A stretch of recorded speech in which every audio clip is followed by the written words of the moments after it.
Sean Payton, meanwhile, sat down with USA Today's Jarrett Bell and went full scorched earth. Everybody got some. First up, last year's team.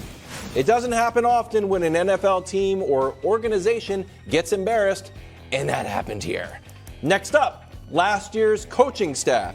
It might have been one of the worst coaching jobs in the history of the NFL. Ooh. That's how bad it was. Look at Nat Hackett. It's like he's looking at the quote panel, and there's more, but we'll end with this one. It's optimism about Russ. I don't know, Hackett. A lot of people had dirt on their hands. It wasn't just Russell. He didn't just flip. He still has it. This BS that he hit the wall, shoot. They couldn't get a play in. So there you go.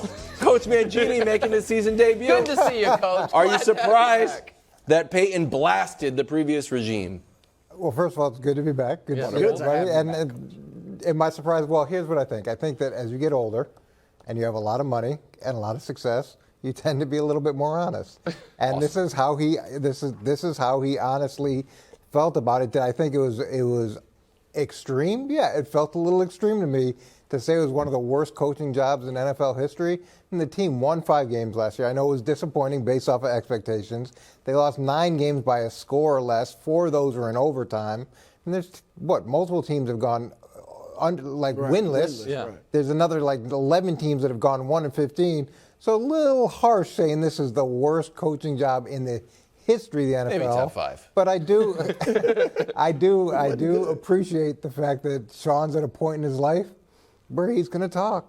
He's going to say what he thinks, say what he feels. Now that comes with some responsibilities because the other thing that he said in there that we didn't include was the interview started with him saying how angry he's going to be if they don't make the playoffs. It wasn't a playoff guarantee, but it was him planting his flag that we have to be a playoff team. Yeah, and when you're saying all of those things, and then you're also framing Russ the way he's framing him, as he hasn't lost it, well, great. Now you've got to go and prove that that's not the case. You're setting expectations with a team that has no expectations, and I don't love that approach, but I love the honesty. Get ready to explode. No, look, I'm going to take what Coach said. I agree with him a step further. Bravo, Sean Payton.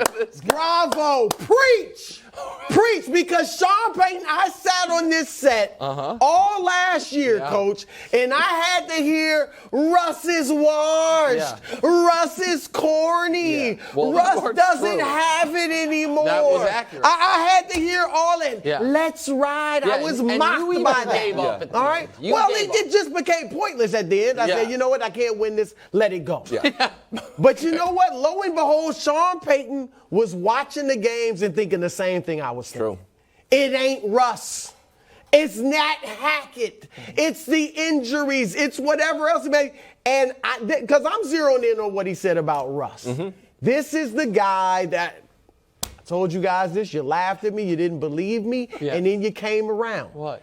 He made Jameis Winston a dark horse MVP candidate. They were 5-2. Are you saying that Russell Wilson is your MVP candidate this year? I'm not going there. Season, Brew has said he's the MVP. No, I'm just saying that he just like he did with Drew Brees, just like he did with Jameis Winston, however brief, he is going to be the best thing for Russell Wilson. Man. Wait, like he did with Drew Brees is a pretty good player. Yes, he was. But we got to admit, people thought he was washed. They sent him away. Yes, but because of the injury, they thought he was done. They wanted Phillip Rivers instead of him. He failed Miami's San Diego. Or else he would have been a Dolphin. This is what I love. I think because Sean Payton helped. Sean Payton can't help himself, and neither can Brew. And with all of the arrows Sean Payton just slung at Nat Hackett, he is now, before the first game has been played, making the biggest mistake Nat Hackett made himself, which is denying the reality of the quarterback. Oh, come on. No. Okay, so here's what I know. He's 34. Stop saying that. Hold on, wait. Can I hold on? Really? Just wait a second. Nowadays. Just wait a second here, guys, because Brew famously is a facts guy, and what we just heard, there was a lot of feelings, passion. That's true. Last year wasn't good. You have a court. No. It's not just last year. It's not just last year. 25 touchdowns. Brew, just wait. Brew. That's horrible. Can I finish for a moment? Go ahead. Okay. Russ's first 9 years of his career, 0 losing seasons, 0 games missed to injury, an average record of 11-6. His last 2 years, 1 with Nat Hackett, 1 without, 2 losing seasons, missed games due to injury both years, and your Mr. Quarterback wins was 10-19. Our friend and colleague Warren Sharp had a very interesting tweet where he showed plays where the Broncos fans were counting down the play clock and show what a disaster it was for them pre-snap. The problem is, and courtesy Warren Sharp for bringing up these plays, we'll show them to you now, the post-snap wasn't so cherry either. Those are the clips that Warren Sharp put out when they were counting down the play clock. But I just want to show you one other thing. And, Brew, I know you don't like blind reveals because they disallow you from using facts. You must only use feelings on them, and you just have nothing to do. Show me the blind reveal if we could, please. Do you see a discernible difference between these two players? Okay. Wait a second.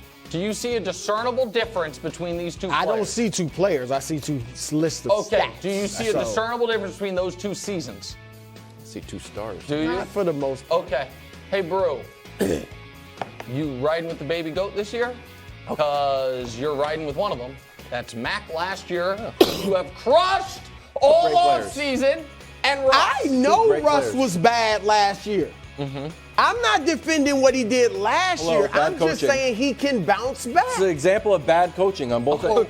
We really hadn't seen Russ in a new offensive system with a new offense coordinator in a new environment. Sometimes that takes time. There's Yes. a transition element to it, and there's going to be a transition element into Sean Payton's offense, which has shifting and motioning, multiple personnel groups. There's a lot of things that go into making that offense successful. Did you think Russ looked anything like the player he was in Seattle? Or is he a guy who won't run anymore, lost his escapability, and lost his confidence? I thought when they made the trade, it was a great trade for the Broncos. I was shocked that Seattle was willing to move on the way they did, especially with the options that they had in-house.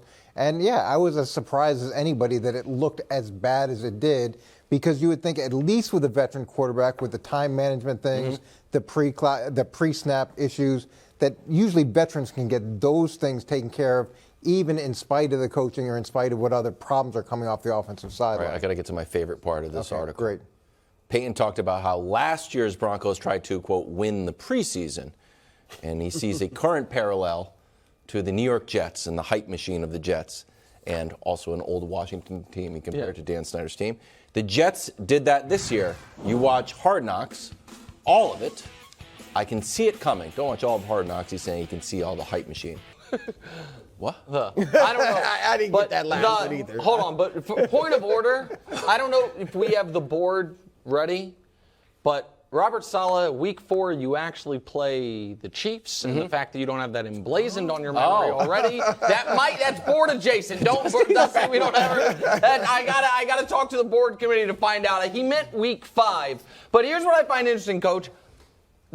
Sean Payton, I don't know if he meant to do it this way, but who does Nat Hackett work for now? Well, The Jets, right? Yeah. So he is twice taking shots at the Jets that Saleh's already responding to. Well, I wish we'd showed the whole quote, because he talks about how the Jets are trying to win the offseason. Look, I agree with that. You shouldn't try to win the offseason. And he talks about the Commanders, the Washington team, who brought in all these big names, but they were just names at that point. They couldn't play. And so my takeaway was, wait a second, so is he saying that Aaron Rodgers can't play? If he's saying the Jets are doing the same thing, so he's saying the Jets are just bringing in a big name that can't play. And so you may not want to piss off Hackett. You may not care. Obviously, he doesn't care. But I don't think you really want to piss off Aaron Rodgers if you can avoid it. And to say that they're doing the same thing as that Washington team did that year is a pretty big knock on Aaron Rodgers. No, that's interesting. And I think a lot of this table is knocking Aaron Rodgers that way. Because to me, the one reason to think the Jets won't be good is if you think Aaron Rodgers is washed. And he might be, because he didn't look good last year. But we'll see. But the Hard Knocks is not the Jets' fault. I think that's unfair to say that, because they didn't even want to be on Hard Knocks. They understand the history of Hard Knocks and what it does to teams. And they are acting a tad bit like you know, they don't know how to handle the superstar, right? They're the nerd that all of a sudden the best looking girl in school wants to date, right? No, but it's true. But here's the difference. Here's the difference. The nerdy guy that the best looking girl in the school wants to date, now he doesn't know how to handle it. He doesn't know what to say. Here's the difference, though.